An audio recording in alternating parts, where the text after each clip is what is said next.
Welcome to dynamic study and this is the quiz number 9। और आज world environment day है, ऐसा हम सभी जानते ही हैं। तो आज की जो क्विज़ होगी ये वर्ल्ड इन्वायरमेंट डे के करंट्स और प्रीवियस में जो भी क्वेश्चन पूछे गए हैं उससे रिलेटेड होगी, जो कि एनटीए के फर्स्ट पेपर और इन्वायरमेंटल साइंस पेपर दोनों के लिए बहुत ही ज़्यादा इंपॉर्टेंट है। तो हमारा फर्स्ट क्वेश्चन ये है कि the climate meet COP26 will be held in. Climate meet talk COP26 यानी कॉन्फ्रेंस ऑफ पार्टीज़ की जो 26वीं मीटिंग होगी वो कहाँ पे होगी। वो south Africa, Indonesia, Malaysia, Glasgow. तो वो फिक्स हो चुकी है, वो ग्लासगो में होगी। देखो, COP bureau accepted the proposal by the UK and agreed to convene the COP26 कहिए इसको, या CMP16 या CMA3 फ्रॉम 1 से 12 नवंबर 2020 इन ग्लासगो में होगी। ये कंफर्म हो चुका है। देखो, जो कॉन्फ्रेंस ऑफ पार्टीज़ होती है एक सुप्रीम डिसीजन मेकिंग बॉडीज़ होती है कन्वेंशन के लिए। इसमें बहुत सारी स्टेट्स मींस कंट्रीज़ जो होती हैं एज अ पार्टीज़ के तौर पे इस कन्वेंशन में रिप्रेजेंट करते हैं अपने आप को और पार्टिसिपेट करते हैं। जो इसकी गवर्निंग बॉडीज़ होती हैं ये वर्ल्ड में क्लाइमेट चेंज को मॉनिटर करते हुए IPCC की रिपोर्ट्स को ध्यान में रखते हुए हर कंट्रीज़ को एक रेगुलेशन पास करते हैं कि हाँ ये कंट्री अपनी अपनी डेवलप या डेवलपिंग कंट्रीज़ होंगी, उस क्लाइमेट चेंज के प्रेजेंट सिनेरियो को ध्यान में रखते हुए एक डिसीजन पास करते हैं जिनको सारी कंट्रीज़ को इम्प्लीमेंट करना पड़ता है अपने अपने स्टेट्स में, अपनी अपनी रीजन में। देखो, फर्स्ट मीटिंग जो हुई थी COP को 1995 में जर्मनी बर्लिन में हुई थी। बाकी जो कुछ मेंशन दिए गए हैं इधर कि COP20, 21, 22, 23, 24, 25 जो भी रिसेंटली मैड्रिड स्पेन में कंप्लीट हुई है। हमारा सेकंड क्वेश्चन है which year was declared as a international year of biodiversity. ये फैक्ट क्वेश्चन है कि कौन सा year international year of biodiversity के तौर पे डिक्लेयर किया गया था, वो है 2010। इसमें थर्ड क्वेश्चन है which of the following is the type of biodiversity extinction caused primarily due to the anthropogenic activity. देखो, जो एक्सटेंशन का जो प्राइमरी ऑब्जेक्टिव होगा इस क्वेश्चन में ही पूछा है बायोडाइवर्सिटी के, वो एंथ्रोपोजेनिक यानी ह्यूमंस के द्वारा होने वाली एक्टिविटीज़ होगी।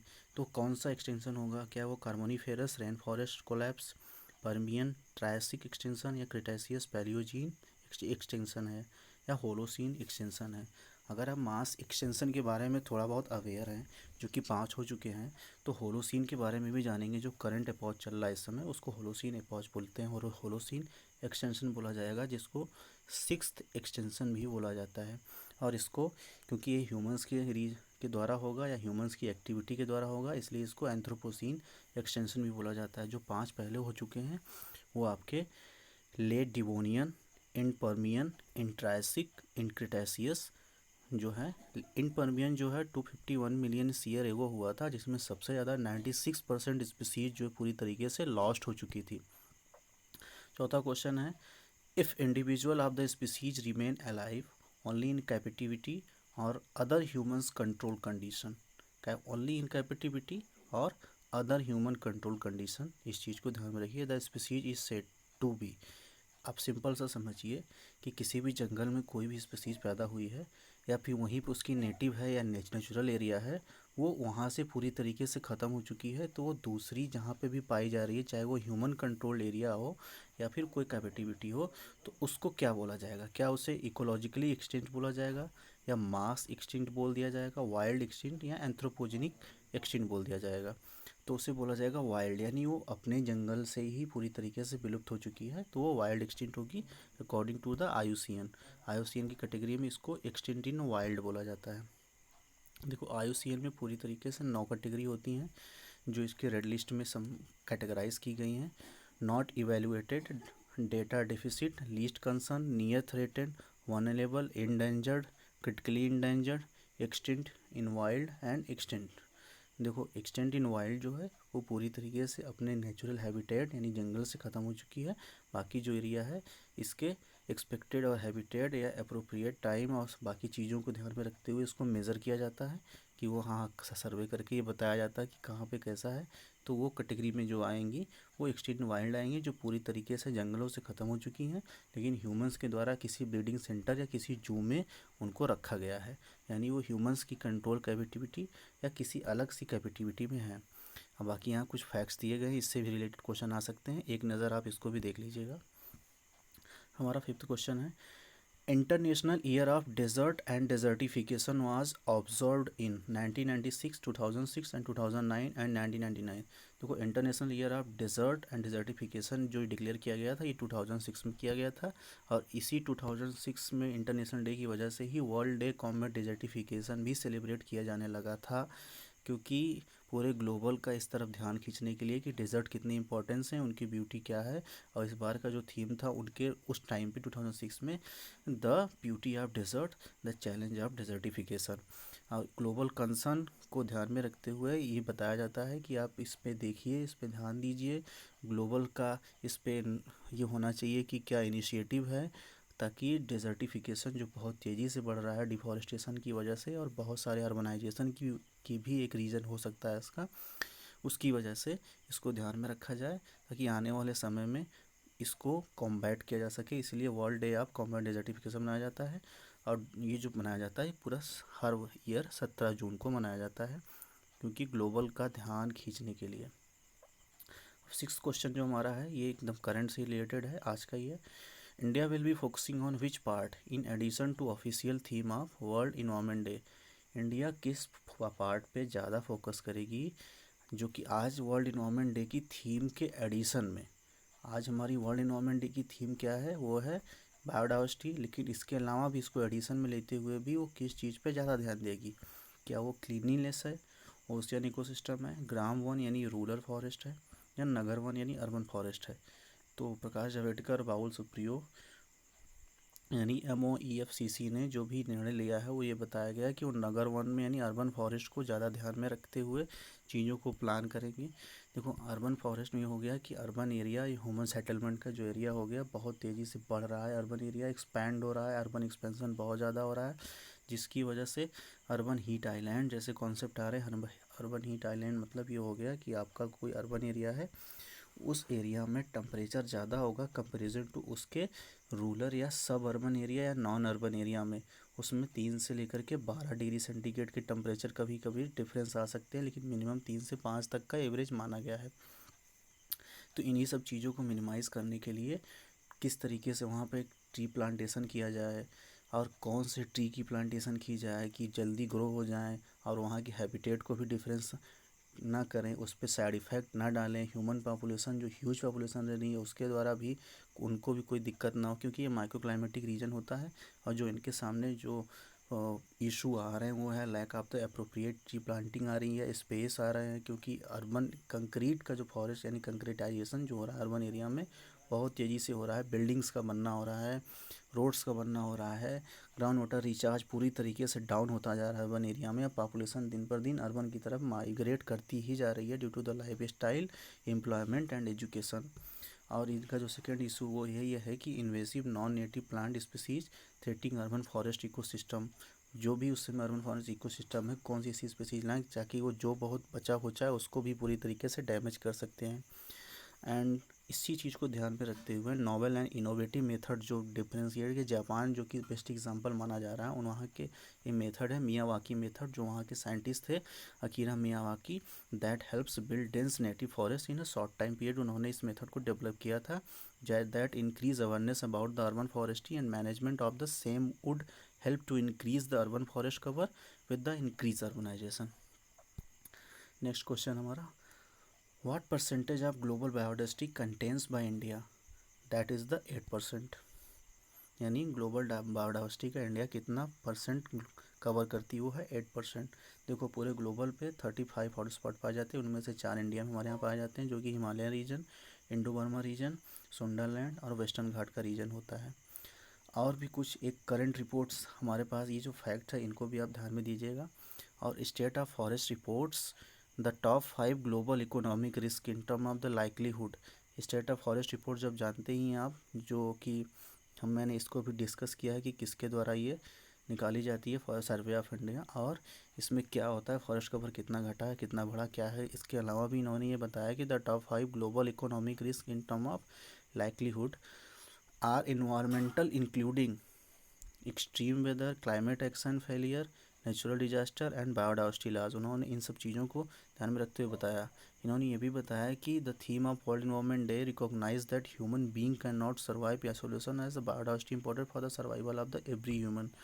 इसलिए इन्होंने बताया कि intact and preserve structure of the environmental ecosystem is the only way to maintain the resilience. Resilience word बहुत इंपॉर्टेंट है, इसको ध्यान में रख करके इसको खोजिएगा ये क्या है। Of the nature, resilience and restoration, ये सब इकोलॉजी इकोसिस्टम के टर्म है। रेजिलेंस क्या होता है? रेजिलेंस अपने आप में बहुत बड़ा वर्ड है, यूजीसी में काफ़ी क्वेश्चन पूछेंगे इससे। Otherwise the condemned wave of life will be threatened if its components are eroded one by one। हमारा नेक्स्ट क्वेश्चन है INECR स्टैंड फॉर। INECR किस चीज़ के लिए स्टैंड कर रहा है? इसमें तो बोल्ड कर दिया गया है, तो आप इजीली आइडेंटिफाई कर सकते हैं। हाँ, वर्ल्ड इन्वायरमेंट डे पे और भी ऑर्गेनाइजेशन के द्वारा भी एक इनिशिएटिव लिया गया है कि हाँ, हम इस वर्ल्ड इन्वायरमेंट डे पे बायोडाइवर्सिटी या बाकी अपने इन्वायरमेंट को कंजर्व करने के लिए स्टैंड लेंगे। तो INECR जो है Indian navy environment conservation road map है। देखो, वर्ल्ड इन्वायरमेंट डे अब की बार बहुत ही उतना नहीं मनाया जा पा रहा है ड्यू टू द पैंडमिक, लेकिन सब अपनी अपनी तरफ से पूरी कोशिश कर रहे हैं। तो इंडियन नेवी ने एक release Indian navy environment conservation road map जो INECR है, विच गाइडिंग द डॉक्यूमेंट एंड की enable for progressively achieving a green footprint. It has voluntarily implemented all 6 schedules of the International Convention for the Prevention of Pollution from Ships regulation. इन्होंने पूरी तरीके से बताया है ships के द्वारा, कार्गो शिप जो भी शिप होती है, इसके द्वारा मरीन इकोसिस्टम या मरीन इन्वायरमेंट पे जो भी एक्सीडेंटल या फिर जो भी उसको डैमेज होता है उसके लिए ये भरपाई करेंगे और उसको कम करने की पूरी तरीके से कोशिश करेंगे, और ये उसकी ग्रीन फुटप्रिंट को बढ़ाएंगे दिन पर दिन। It list various form of marine pollution caused by the oil, noxious liquid substance, harmful substance in packages form sewage garbage from the ships etc। सारी चीज़ों को इन्होंने इंक्लूड किया है। Currently, it has been focusing on reduction of overall power consumption through the progressive induction of energy efficient equipment। हमारा नवा question जो है at least report on poaching increase in the lockdown published by. ये सारे question जो current के आ रहे हैं आपके पास, ये भी है कि लॉकडाउन में पोचिंग के केसेस बढ़े हैं, वो किसके द्वारा ये रिपोर्ट बताई गई है? ट्रैफिक, IUCN साइट्स या CBD?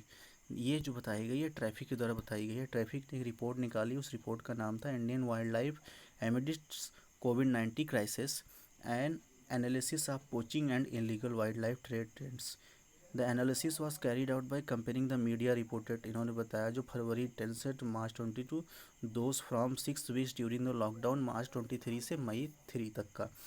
इन्होंने ये बताया है इस रिपोर्ट में, poaching of the ungulates, a group of large mammal with the hoofs hunted mainly for their meats of hides increase during the lockdown period. Lockdown period में इनका ये बढ़ गया है। और पोचिंग ऑफ स्मॉल्स जो होगा, small mammals such as hares, porcupines हो गया, पेंगोलिन्स हो गया, जियंट स्क्वायरल्स हो गया, सिवेट्स हो गया, monkey, squirrel and wild cats also show the market increase.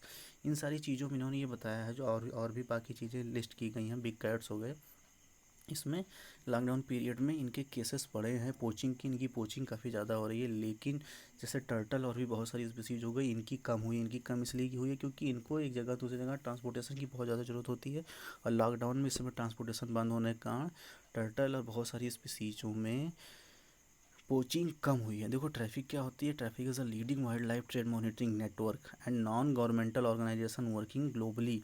ये वर्ल्ड वाइल्ड लाइफ फंड और IUCN दोनों के द्वारा मिला करके फंडेड की जाने वाली एजेंसी होती है ट्रैफिक, जो मॉनिटर करती है, और जो IUCN और WWF की पॉलिसी मेकिंग भी इसकी रिपोर्ट काफ़ी हद तक पार्टिसिपेट करती है। हमारा जो लास्ट क्वेश्चन है, state emergency due to the oil spill, वो किस शहर में या कहाँ पे लागू की गई है? रशिया तो कंपलसरी हो गया, ये लेटेस्ट भी न्यूज़ है एकदम से कि स्टेट इमरजेंसी की गई है ऑयल स्पिल की वजह से। वो रशिया का कौन सा रीजन है? क्या वो उसको वहाँ का वर्खोयास्क रीजन है, या मॉस्को रीजन है, या रशिया रीजन है? रशिया का साउथ रीजन है, या फिर सारे रीजन है ऐसा? तो वहाँ का जो साउथ पेनिनसुला का, नॉर्थ पेनिनसुला का रीजन जो है, वहाँ का वर्खोयास्क रीजन जो है रशिया का, उस रीजन को पूरी तरीके से स्टेट इमरजेंसी में रखा गया है। इसकी प्रोनाउंसिएशन पे जाइएगा, वर्खोयास्क बोला जाता है इसको। Recently Russia has declared state emergency in its Verkhoyansk region after a power plant fuel leaked causing 20,000 ton of diesel oil escape in the Ambarnaya river. इस रिवर में 20,000 टन का डीजल ऑयल स्केप हो गया है। और उसका reason ये बताया जा रहा है कि जो वहाँ की नोरिलिस्क सिटी है, जिसको निकल कैपिटल के नाम से बनाया जाता है, around 3000 kilometre north east of the Moscow city जो है वहाँ की, रशिया की, ये बिल्ड थी पूरी तरीके से परमाफ्रॉस्ट पे। जब परमाफ्रॉस्ट का पूरा उस पर इम्पैक्ट कितना पड़ रहा है क्लाइमेट चेंज के, जिसकी वजह से वीक हो गई और पूरी this cause the pillar that supported the plant's fuel tank to sink, leading to the loss of contaminant. According to the report, Norilsk is one of the most heavily polluted place on the earth. इस चीज़ को ध्यान रखिए, news में पढ़िएगा, इस पर current report आएगी। अब आप ही ऑयल स्पिल का पोल्यूशन हमने इसके जस्ट पहले ही हम लोगों ने पढ़ा था, क्या इंपॉर्टेंट किस तरीके से मरीन पोल्यूशन हो रहा है इसकी वजह से, और ये इंसिडेंट हुआ है, इस पर पढ़िएगा, बहुत ही करंट और इम्पॉर्टेंट है। तब तक के लिए नेक्स्ट वीडियो का वेट करिए। Thank you and happy learning.